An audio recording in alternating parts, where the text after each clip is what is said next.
Et si une seule et unique question suffisait à redéfinir notre place dans l'univers? Aujourd'hui, on ne va pas juste explorer une idée, on va essayer de trouver la clé qui pourrait bien déverrouiller une toute nouvelle compréhension de la réalité elle-même. Alors, commençons par une question qui a l'air toute simple, mais qui est en fait incroyablement profonde. Là maintenant, à cet instant précis, où est le soi? La réponse semble évidente, non? Là où est le corps? Et si cette évidence était la plus grande illusion de toutes? C'est le voyage qu'on entame ensemble maintenant. Parfait. Pour commencer, ancrons-nous dans une certitude, quelque chose de solide. La première pièce de ce grand puzzle, c'est une réalité physique que personne ne peut nier, l'omniprésence de l'espace. Il suffit de regarder autour de soi, de le sentir, cet espace qui nous enveloppe partout. Devant, derrière, sur les côtés, au-dessus, en dessous.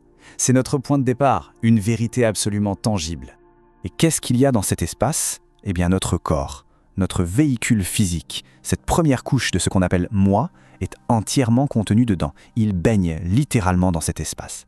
Bon, maintenant prenons un peu de recul. Cet espace, évidemment, il ne s'arrête pas à notre peau. Il remplit chaque centimètre cube de la pièce où l'on se trouve en ce moment. Et on continue de dézoomer, ce même espace s'étend bien au-delà des murs, il englobe la ville, le pays et notre planète tout entière. C'est un seul et même contenant, un contenant gigantesque. Et l'expansion ne s'arrête pas là. Ce même champ d'espace, celui-là même qui touche notre peau à l'instant, contient aussi tout notre système solaire, notre galaxie et les milliards d'autres galaxies. L'échelle devient juste vertigineuse. La conclusion de cette première étape, elle est simple, mais elle est fondamentale. Cet espace, celui qui est ici et maintenant, c'est le contenant ultime de toute la réalité physique. Chaque atome, chaque planète, chaque étoile, tout est dedans. D'accord, on a donc établi que tout l'univers physique flotte dans cet espace. Mais qu'en est-il de notre univers intérieur, de nos pensées, de nos émotions? Et si cet espace contenait bien plus que de la matière? Et voilà le premier grand tournant de notre réflexion. Et si l'esprit, les images mentales, les pensées, les émotions, n'étaient pas séparés de cet espace? Et s'il existait dedans, un peu comme des vagues ou des vibrations à la surface d'un immense océan? Pour parler de cette substance de l'esprit, il y a un terme technique, les qualia. Les qualia, ce sont les qualités brutes de l'expérience. Pas l'idée de la couleur rouge, mais la sensation même de voir du rouge. Pas le concept de la joie, mais le ressenti pur de la joie. Alors, la question qui se pose devient complètement folle. Comment le monde subjectif de nos ressentis et le monde objectif des particules peuvent-ils être connectés? Accrochez-vous bien, parce que la réponse se trouve aux frontières de la physique moderne.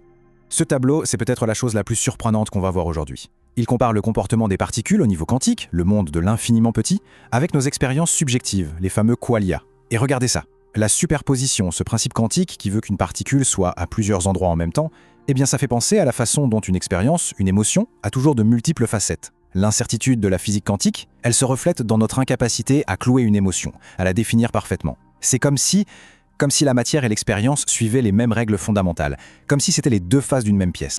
Tout ça, ça nous amène à une vision radicalement nouvelle de ce qu'est l'espace. Ce n'est pas juste un vide inerte et froid, c'est un champ vibrant, un champ composé de 4 ingrédients qui ne peuvent pas être séparés. L'énergie, l'information, la matière, les quanta, et l'expérience elle-même, les qualia. Et là, la conclusion logique devient inévitable. Si cet espace ne contient pas seulement toute la matière de l'univers, mais aussi toute l'expérience possible, alors cet espace ne peut pas être passif. Il est conscient. L'espace est la conscience. C'est à ce moment précis que toutes les pièces du puzzle qu'on a posées s'assemblent.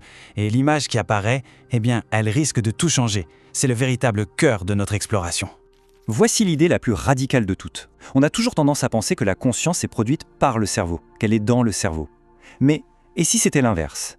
Si le cerveau et le corps tout entier n'étaient que des objets, des événements, qui apparaissent au sein d'un champ de conscience infiniment plus vaste.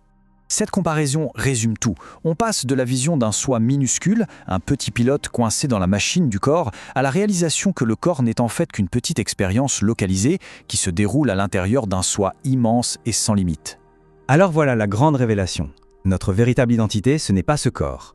Notre vrai soi, c'est la conscience sans forme elle-même. Ce champ d'expérience dans lequel absolument tout, ce corps, cette pièce, cet univers, apparaît et disparaît. On n'est pas dans l'univers, on est l'univers en train de prendre conscience de lui-même. D'accord ? Mais concrètement, au quotidien, ça change quoi ? Comment est-ce qu'on passe de cette théorie un peu folle à quelque chose de concret ? C'est ce qu'on va voir pour terminer.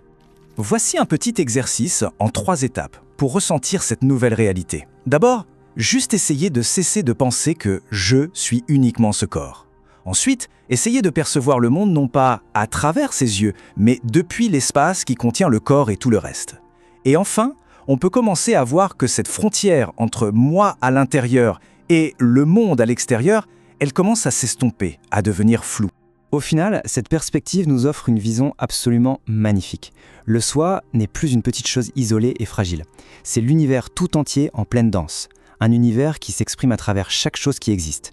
Ce corps, cet arbre dehors, cette étoile lointaine, tout n'est qu'une expression de cette conscience unique. Et on va se quitter sur cette pensée vertigineuse.